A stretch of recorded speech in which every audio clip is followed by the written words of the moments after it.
तीसरा ये कि नाकाम होने से पहले, नाकामी देखने से पहले, दुख देखने से पहले अगर इंसान उसको सोच ले और उससे बचने को प्लान कर ले। जो प्लान नहीं करता, अंग्रेजी में कहते हैं fail to plan is plan to fail. यानी ज़िंदगी में अच्छा, जो उनसे थोड़े कम होते हैं वो कहते हैं अच्छा आपने जहेज देना, ठीक है, फिर हमारे बच्चे के कमरा जो है उसको डेकोरेट कर दें।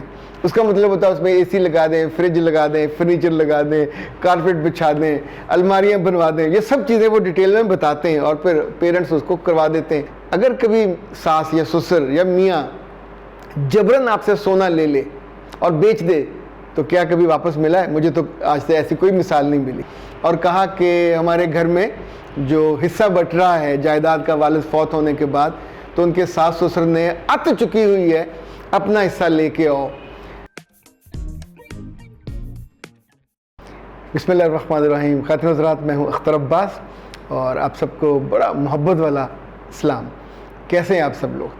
चीन से आमतौर पे पाकिस्तान के लिए या तो सी पैक आता है या कर्ज़ा आता है या मोहब्बत की कुछ यूँ समझे नेमतें और सौगातें आती हैं, बहुत सारी चीज़ें भी आती। लेकिन मुझे चीन से हिरा ने एक जो पैगाम भेजा है, मैं चाहता हूँ कि पहले आज आगाज़ उससे करते हैं। सर, अल्लाह आपको आपका भला करे, आपको इतनी खुशियाँ दे जो कभी कम ना हो, आपकी बेटियों के नसीब अच्छे हों, आपको कभी उनकी तरफ से दुख ना पहुँचे।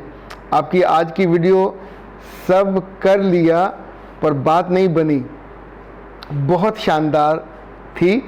ख़ास तौर पे मेरे लिए, मुझे समझ में बात आ गई एग्जैक्टली मसला था कहाँ। असल मसला ही जहालत है।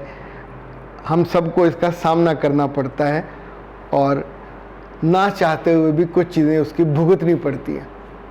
हिरा बेटा, आप जीते रहो, आप और आपके मियाँ, और अब हम पढ़ते भी रहो और अपनी नस्ल को भी परवान चढ़ाते रहो। जब भी दुआ आती है तो मेरा ख्याल इससे शानदार सौगात और तोहफ़ा, लोग आमतौर पे ज़ाती तारीफ़ पे खुश होते हैं, किसी की अपनी शक्ल की, आँखों की, नाक की, कान की तारीफ़ की, तो द पीपल फील गुड।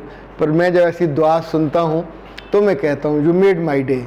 और इसका मतलब होता है कि आपका एक और वीडियो ऐसी गई जिसने कुछ दिलों को मोहब्बत बख्शी, कुछ दिलों को एतमाद बख्शा, कुछ को इत्मीनान बख्शा, कुछ को ज़िंदगी समझने का यूँ समझिए टूल फ्राहम कर दिया।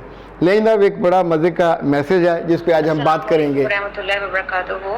सर, मेरा नाम इकरा है और मैं लाहौर से हूँ और जॉब करती हूँ अल्हम्दुलिल्लाह। और सर, मेरा क्वेश्चन आपसे कुछ ऐसा है कि मैं चाहूँगी कि आप इस पे वीडियो में बात कर लें या अगर आप मुझे पर्सनली भी रिप्लाई कर दें, जैसा आपको बेहतर लगता है।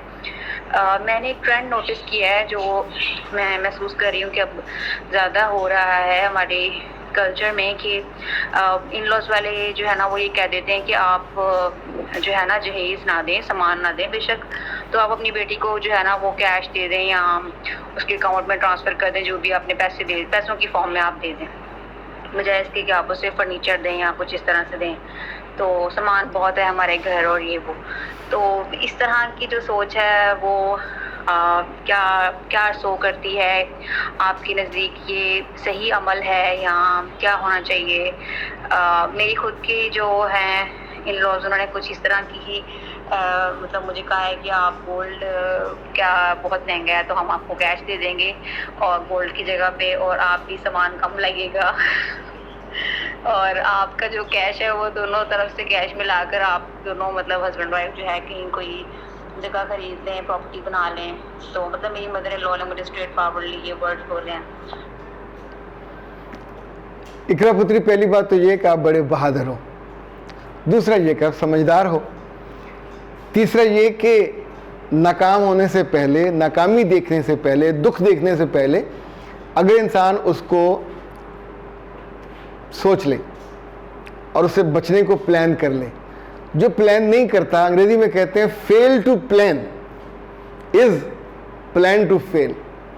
यानी ज़िंदगी में जब हमें ख़तरे, खदशे, थ्रेट्स, लोगों की छोटापन, मीननेस नज़र आता है, अच्छा, मैं आपको एक मज़े की बात बताऊँ, मुझे मेरा ख्याल है मदूद चंद 2-3 बच्चियाँ ही ऐसी मिली जिनसे मैंने पूछा, अपने ससुराल से नाराज़ हुई कि आते हुए क्या लेके आओगे, तो उन्होंने कहा सर यहाँ तो मेरा कुछ भी नहीं है।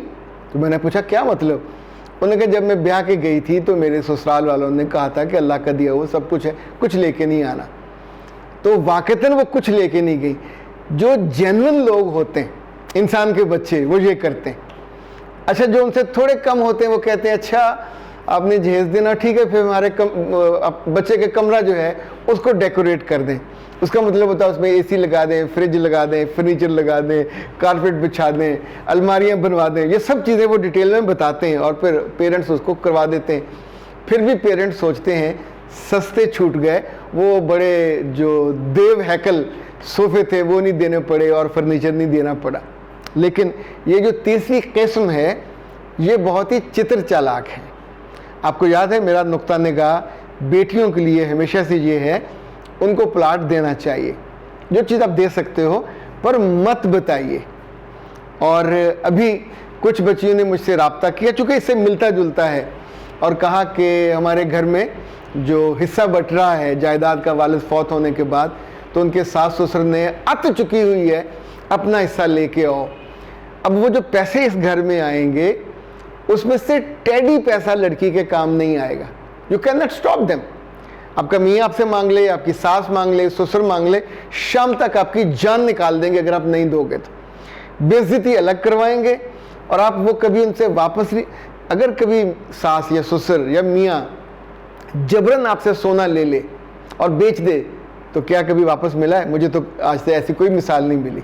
सो इकरा बीबी और वो सारी बेटियां जिनके ससुराल इस तरह के मुतालबे करते हैं, गिफ्ट देना वालिदैन का हक है, बेटी का भी है, उसको मिल जाना चाहिए, पर उसको नगद पैसे मत दीजिए। देने हैं तो मामूली से हों, कोई चंद लाख हो सकते हैं उसके अकाउंट में, आप फिक्स डिपॉजिट में करा दें। पर ये जो ज़्यादा पैसे देने का मामला है, मुझे इसमें जो प्रैक्टिकली विजडम लगता है, एक होता है बच्ची का प्लाट ले लें, दूसरा होता है कि छोटा को घर किराए ले लें जो तामीर शुदा होता है। कभी मत बताइए कि हमने लेके दिया। और भाई या बाप उसको मेंटेन करे, हैंडल करे, उसका जो किराया आता रहे, बेटी का एक अकाउंट बना दें, उस अकाउंट के कागजात, उस अकाउंट की डिटेल और उस अकाउंट का एटीएम ससुराल में नहीं जाना चाहिए, वो आपके माँ बाप के यहाँ रहना चाहिए।